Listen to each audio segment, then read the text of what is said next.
What is a culture? It is defined as the complex whole, which includes knowledge, beliefs, arts, moral, law, customs, and any other capabilities and habits acquired by man as a member of society. It is the totality of learned, socially transmitted, customs, knowledge, and material objects and behavior. This is the distinctive way of a people, whatever they might be. Now, when talking about culture or kultura, ito ay napag-aaralan, habitually acquired or minsan totally learned sa isang group.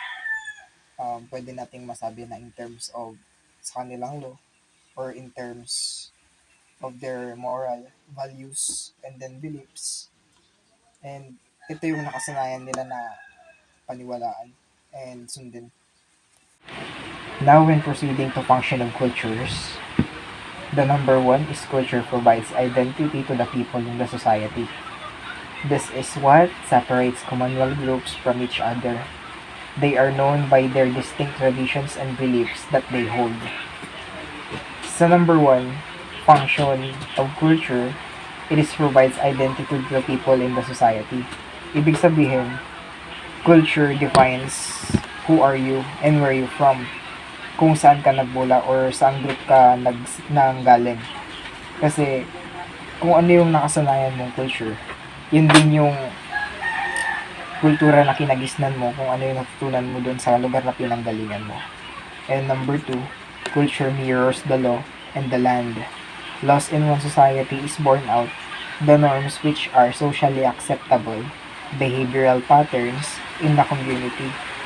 These norms are held with supreme importance, and so the people make sure that they are systematized and followed by all. Going against these laws are punishable in most, if not all cases. Number 3, culture unifies people in many ways that only those who belong in this society understands. It is always what the communal group invokes in matters of decisions, practices, and traditions. So sa number 3, sinasabi niya, culture unifies people. Kasi kung sino lang yung nandun sa isang certain group or certain society, sila lang yung nag-evoke in terms of decision and practices, lalo sa traditions. Kasi sila lang yung may kinagisnan ng ganong kultura. Number 4, culture influences our concept of morality. Culture provides the rules of the games in the society through cultural norms. It is very much prescriptive of what is morally right or wrong, and what is respectful and not, affecting our patterns of behaviors. It is the culture that molds, if not dictates, the values that should be adhered to the people. So sabi dito sa number 4, culture influence our concept of morality. Kasi ito yung nagtuturo sa atin ng mga moral goods or yung moral customs na pinapakita kung ano yung tama, kung ano yung mali, and kung ano yung respectful and kung ano yung disgrace. Culture is nakaka-affect siya sa ating pattern as a individual and human, lalo sa ating society. Kasi culture yung nagmo-mold sa atin. And nagtuturo yung culture ng value na dapat nating ma-adapt and ma-heard bilang tao. Now, talking about cultural relativism, it is the idea that person's beliefs and practice should be understood based on that person's own culture. Proponents of cultural relativism also tend to argue that the norms and values of one culture should not be evaluated using the norms and values of another. So, cultural relativism is the idea that person's beliefs and practices, kung ano yung pinaniniwalaan niya and kung ano yung practices na ginagawa niya na nakabase lang sa sarili niyang kultura. Hindi ito pwedeng ma-evaluate ng iba based sa kanilang ibang culture kasi magkaiba sila ng perspective of culture na kinagisnan. And other one, cultural relativism refers to not judging a culture to own standard, it is what is right or wrong, strange or normal. Instead, we should try to understand culture practices of other groups in its own cultural context. Tama siya sa part na to na kailangan nating intindihin yung cultural practices ng ibang group or ibang society sa kanilang sariling konteksto. Kasi hindi mo naman pwedeng i-base sa culture mo lang yung culture ng iba. Dahil magkaiba kayo ng sariling context and sariling beliefs and practice. Ethical relativism, sinasabi niya dun na you can look at another culture from the perspective of one's own culture. Pwede din nating sabihin na this is the act of judging of other culture or ito yung action ng pag-judge mo sa isang kultura. Depende sa preconceptions, depende sa standards at customs nung kultura na yun. So, mapunta naman tayo sa difference of cultural to ethical relativism. Ang cultural relativism, it is a theory about morality focus on the concepts that matters of customs and ethics that are not universal in nature, but rather are culture specific. Each culture evolves its own unique moral code, separate and apart from any other. Ethical relativism naman, it is a theory also of morality, pero it has a view of ethics similarly engaged understanding how morality comes to be culturally defined.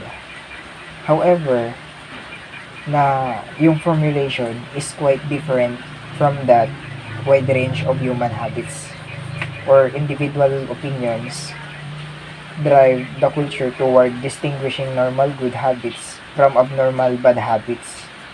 The takeaway is that both theories share the guiding principle that morality is bound by culture or society. So kung magpo-focus tayo sa pinaka-main difference ng dalawang to, which is ethnocentrism or ethical relativism and cultural relativism, it is the way in which you evaluate or assess foreign culture. Sabihin na natin ganun. Ethnocentrism involves looking at another culture from perspective of one's own culture, like nabanggit natin kanina. While dun sa cultural relativism, involves looking at another culture by its own perspective instead of looking on one's own culture. So, halos magkaiba sila. Dahil yung isa, tinitignan niya yung perspective ng isang kultura based sa kultura na nandun, based dun sa kultura ng iba. And yung isa naman, which is cultural, um, naglo-look into a way siya sa kultura ng iba based sa kanyang sariling kultura. And culture is the beliefs, values, social forms, and materials, traits of particular social group. Ethnocentrism and cultural relativism are two ways in which we assess a culture that is not our own. Ethnocentrism is the act of judging other cultures according to the preconceptions. Ito yung sinasabi natin. Ginajudge natin yung culture ng iba based sa kanilang paniniwala or based sa kanilang culture and beliefs. And while other na cultural relativism is it is the concept that cultural norms and values of people have to be understood with their own cultural text.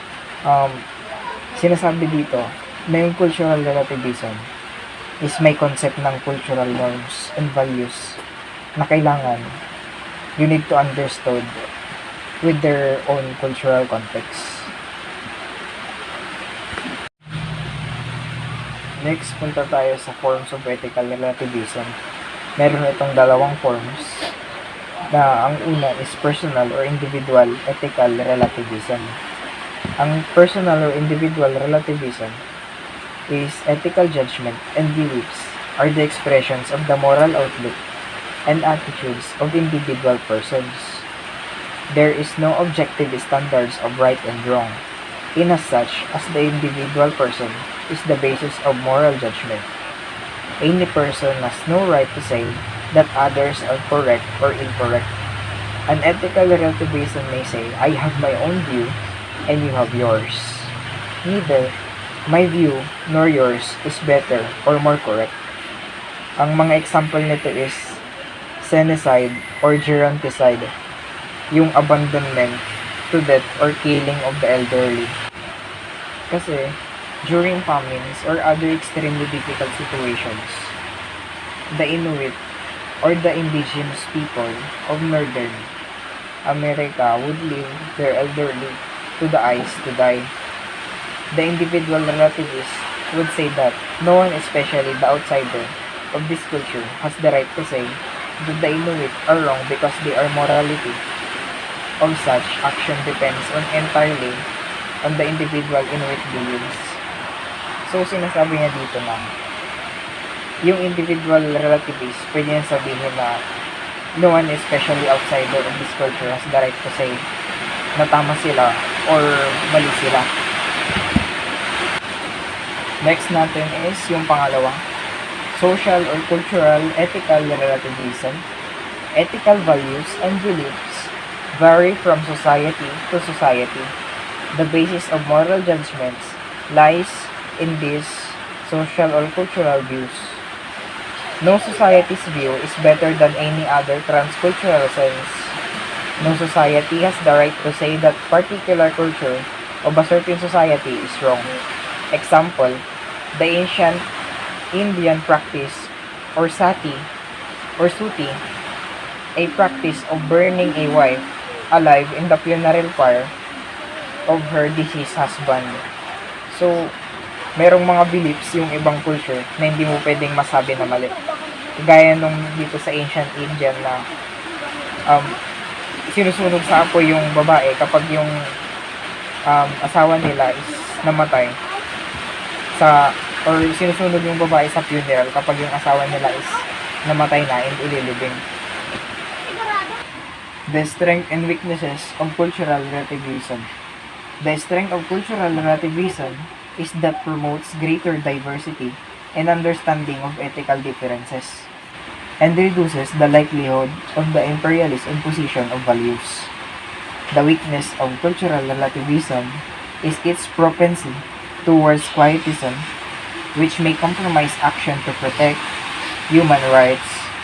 Cultural relativism requires an admission of humility and acceptance of differences in ethical practices. This awareness and acceptance of differences reduce the likelihood of group attempting to impose their values by force. However, cultural relativism also requires that judgment be restrained even in the face of humanitarian authority, such as genocide or oppression. As other cultures are denied universal grounds on which to object to such practices, this can lead to a lack of action against oppression or suffering. So yung strength daw ng cultural relativism is pinapakita niya or mas pinopromote niya yung greater diversity and yung understanding ng tao sa ethical differences at nire-reduce niya yung likelihood ng pagiging imperialist and imposition of values. Sa kabilang banda is yung weakness ng cultural relativism, yung propensity, which is pwedeng mag-compromise sa action to protect human rights. And yung cultural relativism, nire-require niya na magkaroon ng admission of humility and acceptance of difference in ethical practices. This awareness and acceptance reduce the likelihood of one group na ina-attempt nilang mag-impose yung sarili nilang values by force or pilit. But however, yung cultural relativism also requires judgment be restrained even in face humanitarian atrocity, such as genocide or oppression. Kasi pwede yun mag-lead sa pagkulang ng action against suffering and oppression. Tips for improving your cultural sensitivity. Exposure. The truth is no matter where you live, you are exposed to the other cultures. Look for local festivals and events.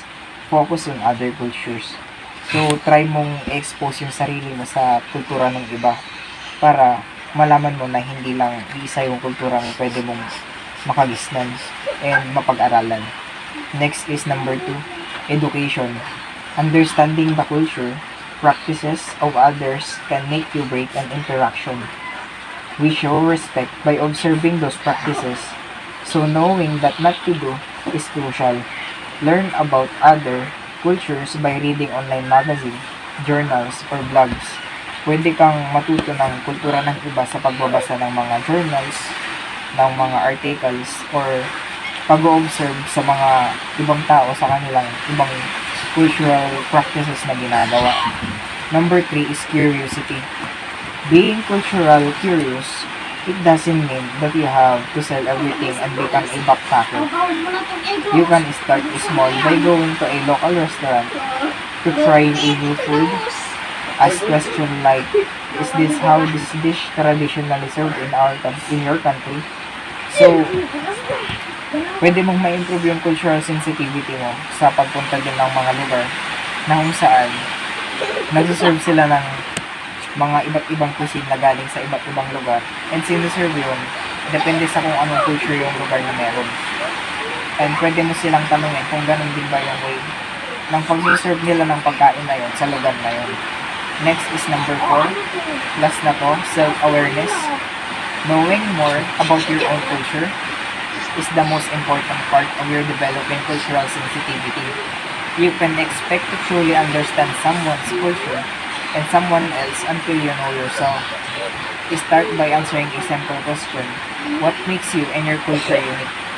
So, last is yung self-awareness na napakahalaga. Kasi kailangan mo din na matutunan yung sarili mong kultura bago mo alamin yung kultura ng iba. Kasi, nagsisimula yung pagkatuto natin sa sarili natin. And, yung sarili natin kultura yung nagtuturo sa atin panimula pa lamang kung ano yung mga beliefs and practices na dapat natin gawin. Bago natin matutunan yung kultura ng iba, dapat maintindihan muna natin kung ano yung konsepto and konteksto ng ating sariling kultura. Yun lamang, and yun yung mga tips para ma-improve mo yung cultural sensitivity.